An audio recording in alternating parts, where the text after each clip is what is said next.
Okay, not drunken enough, raise to 30. Not a very funny flop to bet at, like he thought. So now not drunken enough is almost certainly totally empty and will fold a turn. And the other guys you don't know. MacIver is a huge fan of pot-sized bets. He flopped a set and he had an old pair, so 2 outs for the killer. Yeah, it's I think the killer should have re-raised pre-flop. If I had any of these 2 hands, I would have re-raised not drunken enough there, because he seemed to be raising quite a lot, and usually you can pick up the pot before the flop. And if MacGyver would have re-raised with 6s, there's a pretty good chance, I think, that the killer would have folded his 10s pre-flop, and he would be taking the pot down, or not drunken enough would have called there, and he had to take it from the flop then. But most of the time he would just steal the pot by re-raising pre-flop. Okay, I didn't really see what happened there. Ace 8. I'm gonna try to steal it.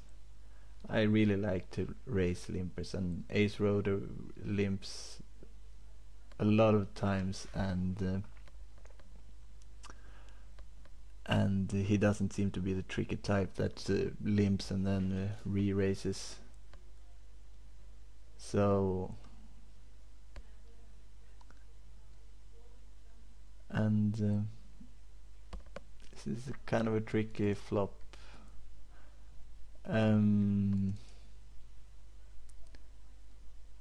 gonna check it for now. Could be a good flop to bet it, but he has a small stack, and if he hits like a queen or anything, he will go all in here.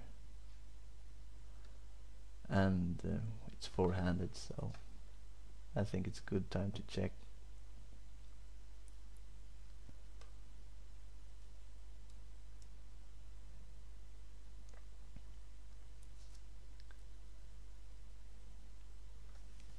And now I think you can be pretty certain Ace Roadie has a good hand here, and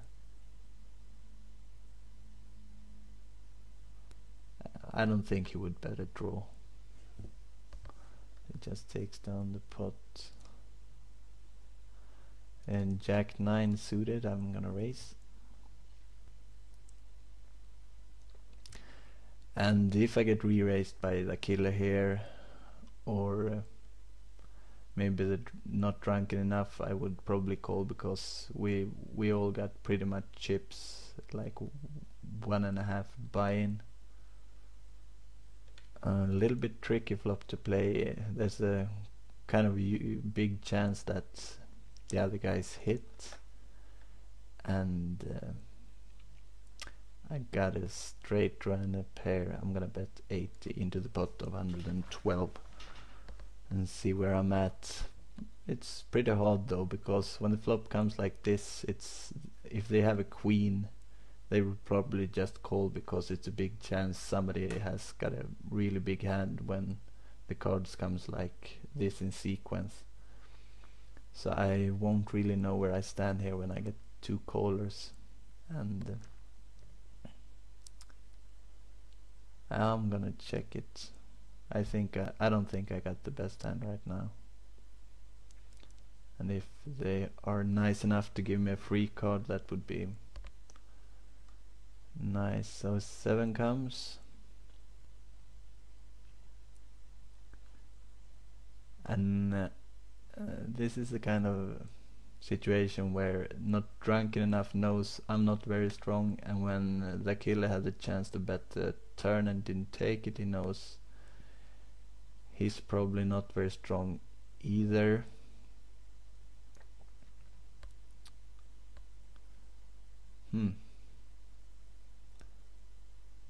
and he bets 300 on the river. My problem is I don't know if the killer is able to call here on the river either. So I might have the best hand, but without the killer in the pot, the flop would be much easier to call. I'm gonna fold.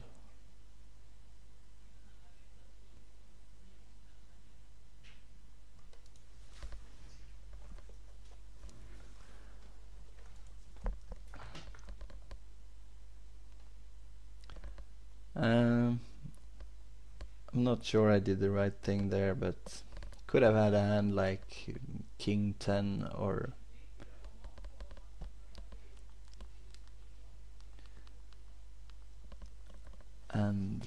yeah, it was kind of a big bet too, so I'm not sure.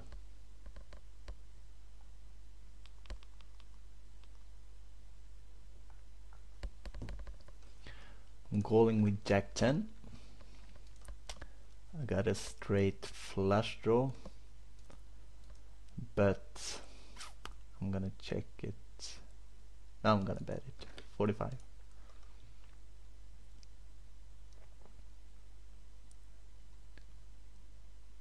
Now I got a straight.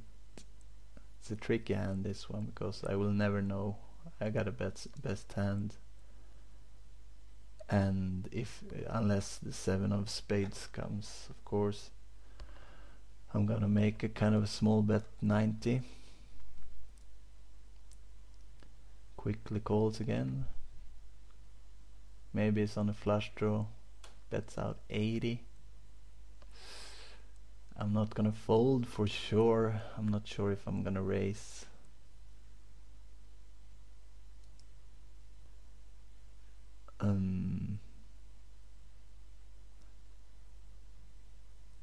I'm just gonna call. So he had a smaller straight. Would have been a good time to raise him then. Probably he would call me. Yeah, he bet small on the river, and it didn't really look like a flush, so maybe I was a little bit too cautious there. Raised to 35.